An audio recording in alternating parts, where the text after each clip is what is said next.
World जो लोग Netherlands move करना चाहते हैं, व्लॉग बहुत ज़्यादा इंफॉर्मेटिव होने वाला है। एक इंटरव्यू सीरीज शुरू कर। तो जी उबैद साहब, क्या हाल है आपके? ठीक ठाक हैं?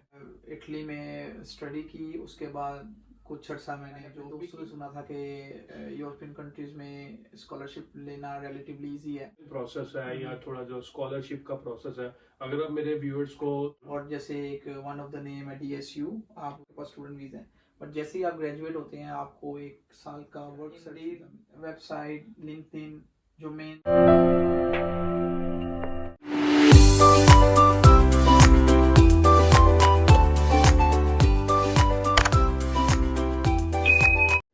हेलो जी, अस्सलाम वालेकुम, welcome back to my YouTube channel, welcome back to travel by JD। Hopefully आप सब लोग ठीक होंगे और आपकी फैमिली और आपके चाहने वाले या आपके दोस्त अहबाब भी ठीक होंगे। आज के व्लॉग से शुरू करने से पहले फर्स्ट ऑफ ऑल आप आई डोंट नो आप लोगों ने नोटिस किया कि नहीं, जो मेरे प्रेजेंट सब्सक्राइबर्स हैं या जो मेरे न्यू सब्सक्राइबर्स हैं, I finally found a flow. तो मैं वीडियोस रेगुलरली अपलोड कर रहा हूँ, तो होपफुली आपको मेरी वीडियोस पसंद आ रही होगी और ऐसी वीडियोस होंगी जो आप लोगों के लिए इंफॉर्मेटिव भी हों, बिकॉज मैं इंफॉर्मेटिव वीडियोस भी बना रहा हूँ अबाउट मूविंग टू नेदरलैंड्स। उसके बाद मैं ट्रैवल से रिलेटेड भी वीडियोस बना रहा हूँ और मैं क्रिकेट से रिलेटेड भी वीडियोस बना रहा हूँ, जो कि मैं खेल रहा हूँ क्रिकेट। तो होपफुली आपको वीडियोस पसंद आ रही होंगी, तो please like, share and subscribe the channel and please comment, and if you have any questions or if you have any suggestions. Well, coming back to the today's vlog, आज का vlog बड़ा important होने वाला है, because आज का vlog मैं काफ़ी देर से प्लान कर रहा था। आज का vlog आई थिंक जो लोग पाकिस्तान में हैं या अराउंड द वर्ल्ड जो लोग नेदरलैंड्स मूव करना चाहते हैं और या इटली आई थिंक मूव करना चाहते हैं, उनके लिए आज का vlog बहुत ज़्यादा इंफॉर्मेटिव होने वाला है।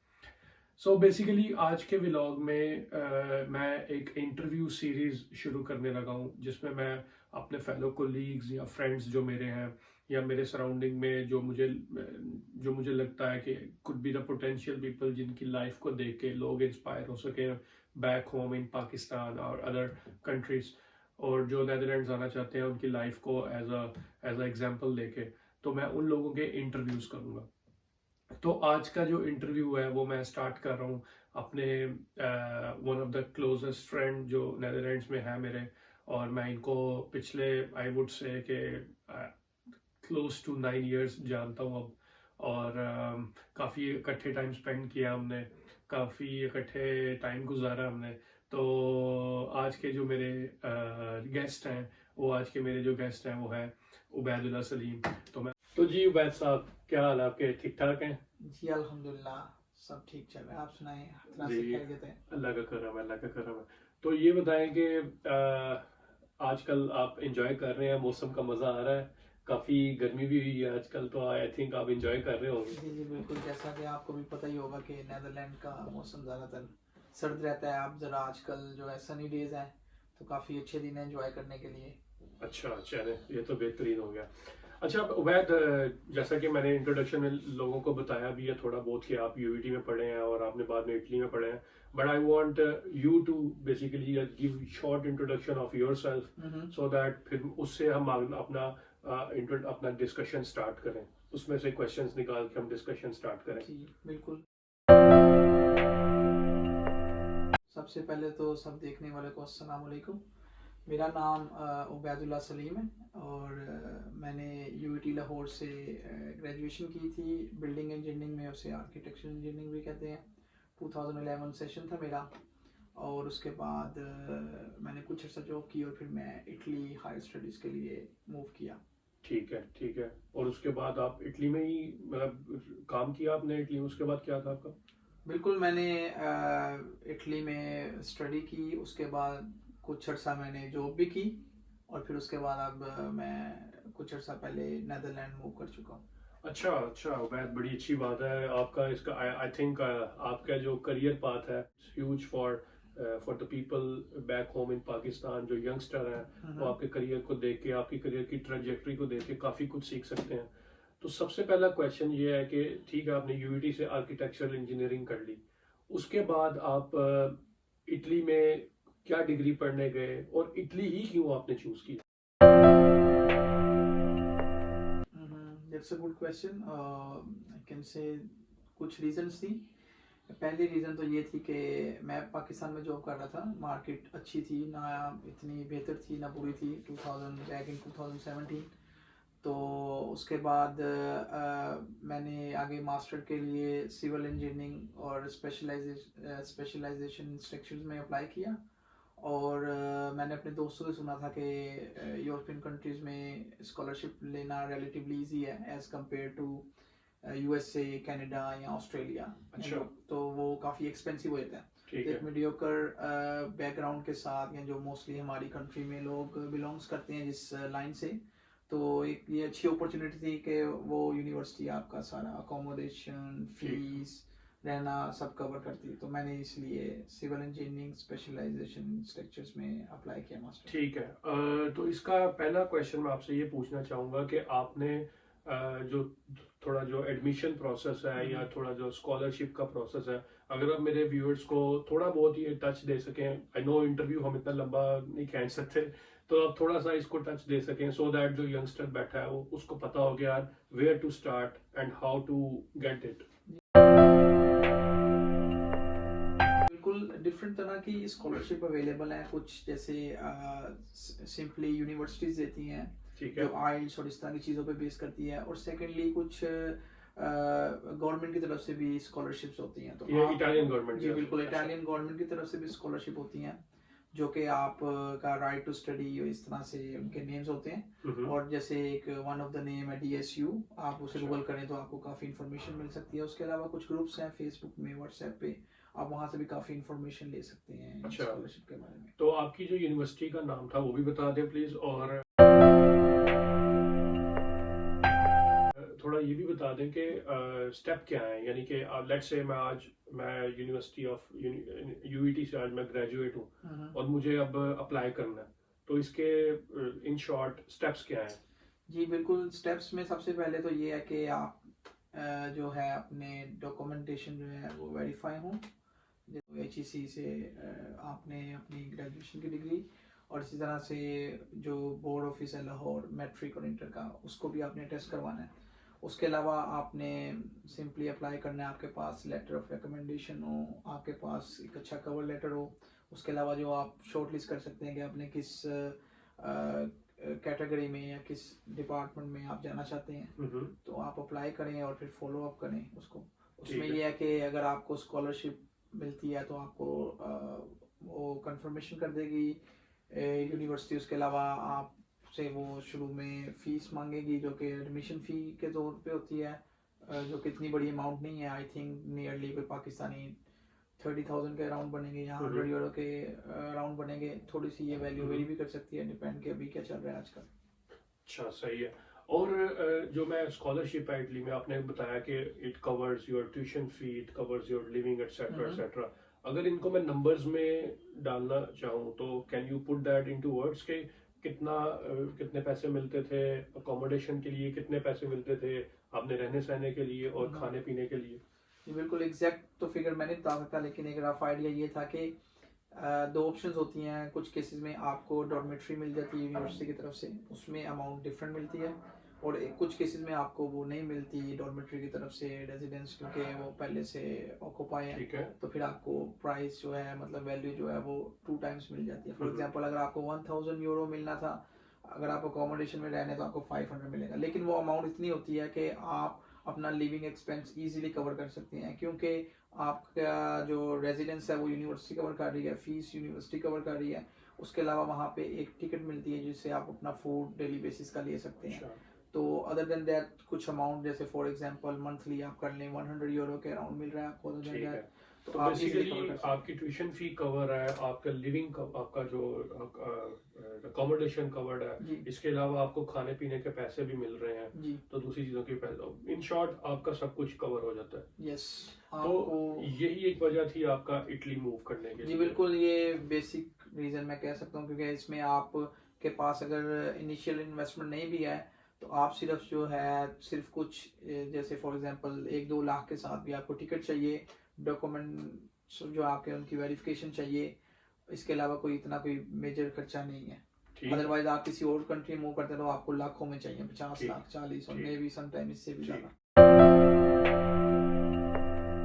आप जब यूनिवर्सिटी से ग्रेजुएट हो गए, इटली की मैं बात कर रहा हूँ, जब आपने मास्टर डिग्री ले ली, तो मास्टर डिग्री लेने के लेट्स से आपने आज डिग्री आपको मिल गई है, तो अब आपने क्या किया उसके बाद क्या इटली में जॉब लेना इजी था? प्रोसेस क्या था, थोड़ा डॉक्यूमेंटेशन पॉइंट ऑफ व्यू से, job searching point of view से? सबसे पहले आप ये बताएं कि डॉक्यूमेंटेशन पॉइंट ऑफ व्यू से क्या था, बिकॉज आपकी जब डिग्री खत्म होगी तो स्टूडेंट वीजा खत्म हो गया, उसके बाद क्या स्टेप है इटली में? जैसा कि हम सबको ही मालूम होगा कि हमारे पासपोर्ट के साथ वीज़ा लेना डिफ़िकल्ट है हर कंट्री का।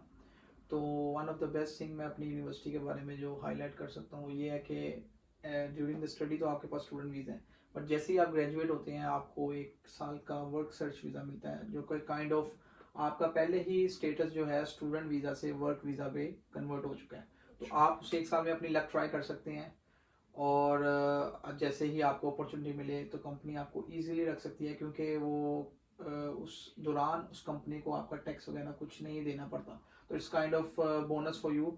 जो भी कंपनी आपको हायर करेगी वो आपका ट्रायल भी ले सकती है, 1 year is more than enough for that trial, और उसके बाद अगर वो आपको इस काबिल समझते हैं तो वो आपका आगे एक्सटेंड कर देंगे या जो भी। तो बेसिकली उस 1 साल में वो स्पॉन्सर ना भी करें तो खैर है, स्पॉन्सर नहीं चाहिए जी आपको? बिल्कुल, जैसा कि हमारे पासपोर्ट के साथ one of the major problem जो आती है वो स्पॉन्सरशिप की आती है। ठीक है। तो वो 1 साल आपका समझ लें कि स्पॉन्सरशिप आपको उस तरह से रिक्वायर्ड नहीं है, तो ठीक है। कंपनी आपको इजीली जो है हायर करेगी, और एट द सेम टाइम आप जो है अपने आप को प्रूव करके, because I think 1 year is more than enough अपने आप को प्रूव करने के। जब आपने बोला 1 साल का ये वीजा था, और अभी आप मुझे बता भी रहे थे ऑफ कैमरा के इस 1 साल में आप पाकिस्तान भी गए बिकॉज आपको ट्राई करना था मार्केट पाकिस्तान में, तो वो थोड़ा बताएं कि क्या इस वीजे पे आप पाकिस्तान भी जा सकते थे? ये कैसे पॉसिबल? जी बिल्कुल, ये एक बड़ा अच्छा क्वेश्चन है। लेकिन से रीज़न ये है कि जब मैंने स्टडी स्टार्ट की थी इटली में, तो मेरी जो फर्स्ट प्लान था वो यही था कि मैंने बैक अपने होम कंट्री जाना है और वहाँ सर्व करना है। तो मैंने उसको ट्राई भी किया। जैसे ही मैं ग्रेजुएट हुआ, इनिशियली मैंने 1-2 मंथ लाइटली सा ट्राई किया, जैसे ही जॉब नहीं मिली मैं पाकिस्तान मूव कर गया। तो इस वीज़े पे ये है कि आप 6 माह के अंदर अंदर वापस ट्रैवल बैक कर सकते हैं और दोबारा से जॉब सर्च कर सकते हैं। ठीक आई है। Did the same. मैंने पहले कुछ मंथ इटली में ट्राई की, फिर पाकिस्तान में जाकर ट्राई की, मुझे उस स्टैंडर्ड की या उस तरह की जॉब नहीं मिली जो कि मैं कह सकता हूँ कि जो मैंने स्टडी किया उसके कॉरिस्पॉन्ड। ठीक है। तो मैं फिर दोबारा वापस आया और मैंने जब ट्राई की, that was the time around Covid start होने वाला था, तो समहाउ मुझे जॉब मिल गई। Then I start a job in Italy. ठीक है। ठीक है। तो अच्छा, अब चलें, ये तो आपने डॉक्यूमेंटेशन पॉइंट ऑफ व्यू से बता दिया। अब आपने इटली में जॉब सर्च करनी है, क्या क्या प्लेटफॉर्म्स हैं और कैसे जॉब सर्च करनी है? और मैं इसमें लैंग्वेज, आपने लैंग्वेज का मेंशन किया पहले, तो लैंग्वेज वाला फैक्टर आपने कैसे यूज किया? आपको ऑफ कोर्स आती नहीं होगी, आई डोंट नो, बट आपने उसको कैसे एडजस्ट किया लैंग्वेज वाले फैक्टर को? तो सबसे पहले आप प्लेटफॉर्म से स्टार्ट कर सकते हैं कि आप जॉब कैसे सर्च किया आपने? बिल्कुल, job search, Indeed website, LinkedIn, जो मेन 2-3 वेबसाइट्स हैं उनसे ही मैंने सर्च की। कोई ज़्यादा वेबसाइट से मोस्टली किसी भी कंपनी पे आप अप्लाई करते हैं तो वो उनका अपना पोर्टल होता है, वो आपको उस पर ले जाते हैं, आप वहाँ पे अप्लाई करके अपनी प्रोफाइल बना सकते हैं। ठीक है। But mainly I can say LinkedIn और इंडीड। ठीक है। और उसके अलावा सीन इस तरह से है कि क्योंकि जब मैं इंटरव्यूज़ दे रहा था तो जैसे बंदा हाईलाइट करता है कि किस तरह के आपको प्रॉब्लम्स फेस करना पड़ रही हैं रिक्रूटर्स की तरफ से, कंपनीज की तरफ से, तो one of the problem was language. तो मैंने सिंपली एक छोटा सा इंट्रोडक्शन याद कर लिया इटालियन में, ताकि मैं स्टार्ट जो है इटालियन से करूं, then I can shift to English. ठीक है। तो बेसिकली आपने उनको इंटेंशन दिखाई कि यार मैं इटालियन सीख रहा हूँ और मैं सीख लूंगा when the time comes. Yes, that was the trick. ठीक आई कैन हो से आप उनको शो करें कि मैं मोटिवेट हूँ लैंग्वेज सीखने ठीक में। है। तो उबैद, आपने इटली में कितना ड्यूरेशन काम किया और आपने उस काम से क्या सीखा, और क्या, और थोड़ा सा इसके बाद मुझे ये बताएं कि इटली का वर्क कल्चर कैसा था? एक तो एक्सपीरियंस पॉइंट ऑफ व्यू से कि आपने उधर, आपको लगा कि आप ग्रोथ कर रहे हो, क्योंकि आप पाकिस्तान में काम कर चुके थे तो आप कंपैरिजन भी कर सकते हो, तो इस हवाले से थोड़ा सा बताएं। इटली में मैंने तकरीबन कोई 2.5 ईयर जो है काम किया। ग्रोथ के लिहाज से, क्योंकि मेरा बैक एंड पे जो एक्सपीरियंस था वो पाकिस्तान से था, तो working culture was better than Pakistan. लेकिन कोई स्पेशल लाइक पाथ नहीं था, या जैसे बंदा कहता है 5 साल के बाद आप अपने आप को कहाँ देखते हैं, इस तरह की चीज़ें नहीं थी। लेकिन वर्किंग कल्चर वाज ओके, ना कोई इतना बेहतर था ना कोई इतना बुरा था, तो इस तरह से था आई थिंक। ठीक है। और इटली में अगर हम बात करें कि सैलरी की या इटली में लिविंग एक्सपेंसेस की, तो वेरी समराइज वे में अगर आप बताना चाहें कि आपको पर month as a starter engineer कितना अर्न कर सकता है, और after cutting down all expenses single है वो, कितना सेव कर सकता है? I think as a starter आपको, अगर आप जॉब ले रहे हैं इंटर्नशिप नहीं, तो आप you can get somewhere around 1200 euros to I think maximum 2000 और 1800 यूरो। ठीक है। और जो लिविंग एक्सपेंस है इट रियली डिपेंड्स कि आप स्टूडियो में रह रहे हैं अपार्टमेंट में, बट अगर आप बिल्कुल तरीके से चलें, मतलब बहुत ज़्यादा नहीं, एवरेज सा, तो आई कैन से कि आप 700-800 यूरो तक कर सकते हैं गुजारा इंक्लूडिंग एवरीथिंग, और you can save up to 1000 euro. ठीक है, ठीक है। बहुत शुक्रिया उबैद। ये हमारे इंटरव्यू का फर्स्ट पार्ट था, जो बेसिकली जिसका पर्पस था सिर्फ ये दिखाना कि उबैद कैसे पाकिस्तान से इटली मूव हुए, और इटली में उन्होंने कैसे जॉब वगैरह की, और कैसे जॉब सर्च की, and how he was living his life in Italy. जो हमारे इंटरव्यू का सेकंड पार्ट है, that will be another vlog, वो फोकस करेगा कि how Ubaid moved to Netherlands from Italy, और उन्होंने नेदरलैंड्स को कैसे देखते हैं, वो नेदरलैंड्स क्यों मूव हुए, नेदरलैंड्स में बेनिफिट्स क्या हैं, नेदरलैंड्स के प्रोज एंड कॉन्स क्या हैं, और eventually pros and cons between Netherlands and Italy के, इनका कंपैरिजन कैसा है। तो stay tuned for the second part of this vlog, and I hope you like the video. Please like, share and subscribe my channel, and see you in the second part of this video.